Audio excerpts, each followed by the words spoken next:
Welcome all my dear students.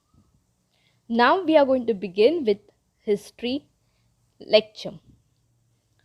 In the last lecture, we studied the two sources of history, that is written sources, and in written sources we have studied newspaper and periodicals, and the second one we have studied in written sources, that is maps and drawings. So these are the two sources which are very important in modern Indian history. Then we studied the oral sources. In oral sources, there are two sources which we have studied. The first one is inspirational songs and the second one is povada. So this inspirational songs and the povadas also played very important part in a modern Indian history. So students, we have already studied that what type of information we are getting through the sources. Now today we are going to study the fourth sources of history, that is video, audio and audio-visual sources. Photography, recording and films etc. are the video, audio and audio-visual sources. Let's study about video, audio and audiovisual sources. During the modern period, due to the development in technology, there was development in the art of photography, recording and films etc. And these photographs, records or films can be used as a source of history. Let's start with the photographs. Photographs are visual source of modern Indian history. Visual means which we can see. With the discovery of art of photography, photograph of various persons, events, objects, structure, places were clicked. Okay, when the camera was discovered, so with the help of the camera, they have discovered the art of photography and they have clicked the photographs of various persons, events, objects, structure, places, which gives us information about history. For example, you also have the photographs of yours. It can be the birthday celebration of your first year, it can be the birthday celebration of second or the third year. If you are going to see those photographs, then you will come to know how you was looking, how was your physical structure, how many people were present, how your parents were looking. Okay, so all those things you will come to know through your photographs. So here also the photographs are very important source of information which tells or which gives us information about a particular person or about a particular structure or about a particular place or about a particular event. So student, from these photographs or through these photographs, we get the information of the person or an event in a visual format. If you are going to talk about the medieval period, then there was no technological development happened during that period. So if you are going to talk about the medieval period, then there are paintings available that depict the physical feature of a person or a visual description of a particular event. So there are many paintings which are available of the medieval period, you can see on the screen also. So through that painting what we understand? The physical feature of a particular person, and we also get a visual description of a particular event. But the authenticity of this painting is doubtful. Authenticity means reality or real.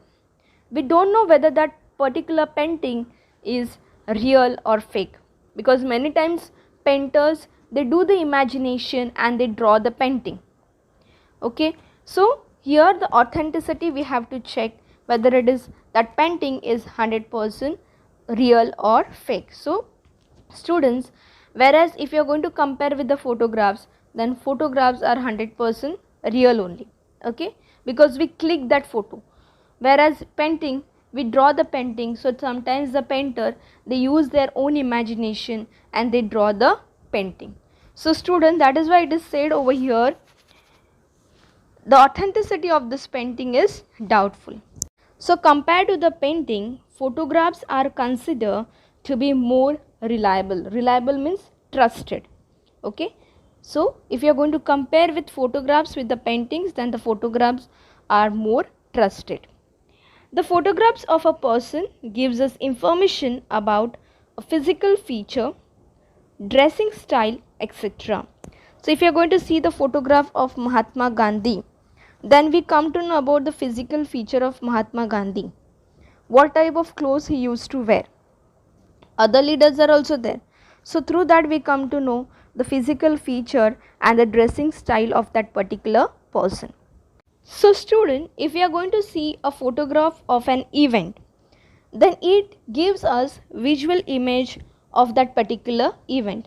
For example, if you are going to see the photograph of Quit India movement, or the round table conference, or the Dandi March, then we come to know that who all were present in that movement, or for that conference, or for that march, and who was the leader. Even we come to know how many people were present over there. So students, this type of information we are getting through the photograph of that particular event. Whereas if you are going to refer the photograph of an object or a structure, that help us in understanding its nature. For example, you can see the photograph of a particular structure which tells us the nature of that particular structure or an object. So this is all about the photographs. As we all know how the photographs are giving us information about our childhood also. So the photographs are very important source of audiovisual sources. Next one we are going to study, that is recordings. So students, as I said earlier, because of the development of technology or the discovery of technique of recording was also as an important as photography. Recording is a form of audio source of history, whereas the photograph were the visual source of history. So here the recordings are the audio source of history. Audio means which we can hear. We cannot see, only we can hear. So during the modern times, the speeches of leaders or the important personalities, songs, etc. are available in form of recordings. They can be used as a source of history. For example, national anthem Jana Gana Mana, sung by Rabindranath Tagore himself, or the speeches of Subhash Chandra Bose. Beside this, the lectures of leaders and thinkers are also available in form of recordings. So they can be used an audio source of history for the study of modern India, which gives us information on prevalent social and political condition and ideologies. Now the next is films. Films are considered as a unique discovery of modern technology.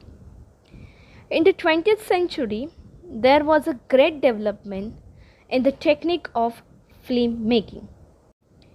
In the year 1913, Dadasaheb Phalke laid the foundation of Indian film industry. Through these films, the events could be seen in reality. For example, recordings of Dandi Yatra, Salt Satyagraha, Quit India movement, and such other historical incidents are available in audiovisual form. So students, the advantage of this technology is that through this films, the event could be seen in reality. We come to know the prevalent conditions, problems, and dressing styles, etc. of history. So students, compared to the other sources of history, I can say the audiovisual sources of history are more reliable, because through the photographs we get the visual image of a particular person or an event. So we come to know exactly how that person was looking or exactly what happened in that particular event. Then recordings are also available. So through that recordings we come to know the voice of a particular person and what he exactly said in his speech. So no one can make any changes in his speech. If we want to hear the speech of Subhash Chandra Bose, then the recording is also available. So we can hear the speech of Subhash Chandra Bose and many other important leaders. And then we will come to know what exactly they said in their speech and how they inspire the people. Next is film.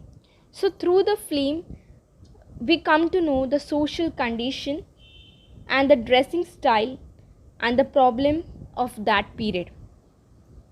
Even we can see those events in reality. So the films are also very important source of audiovisual sources. So students, here is the end of the lesson. Okay, students, we have studied the 4 sources of history, that is material sources, written sources, oral sources, and the last one is video, audio and audiovisual sources. The photograph are the visual source of history, whereas recordings are the audio source of history and the films are audio-visual sources. Now we are going to come to the conclusion of this lesson. Let's see what is the conclusion given on page number 4.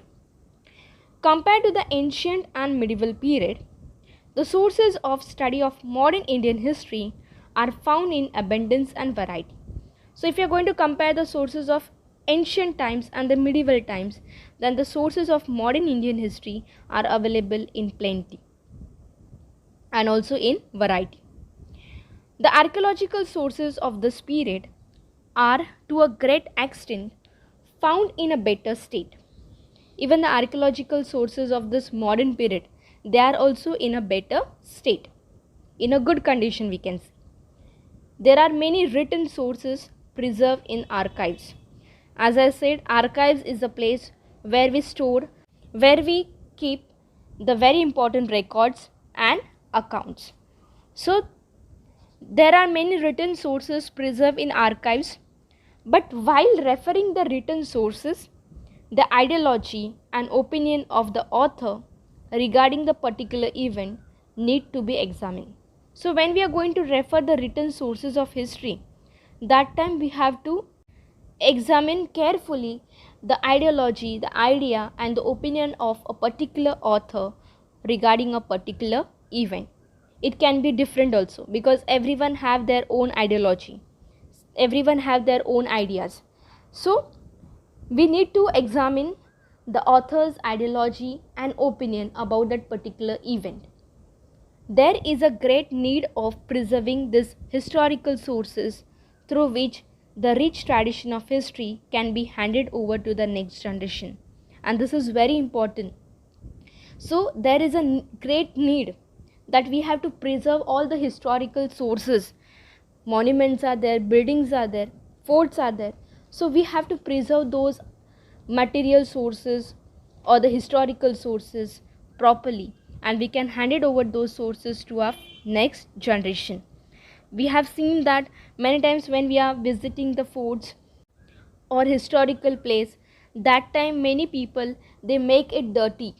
They are writing the names on the walls of the forts or any statues or on any pillars. So they are vandalizing the historical source or they are damaging the historical sources. So that time students, if you are present over there, we should stop those people by doing so, because they are the rich tradition of our country, okay, and they gives us the information about our culture.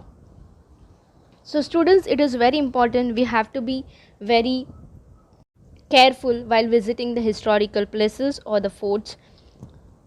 So we have to preserve those historical sources through which the rich tradition of history can be handed over to our next generation. So if we are going to preserve it properly, then only the next generation can see. Now also there are many historical sources are available which we are visiting, historical places are there which we are visiting. And why they are in a good form? Because Our past generation, they have preserved it properly, and because of that we can see those historical places or the statues or the forts. Now it is our responsibility, we also have to preserve those historical sources so our next generation can see those historical sources or things. So here is the end of our lesson, student. Thank you everyone.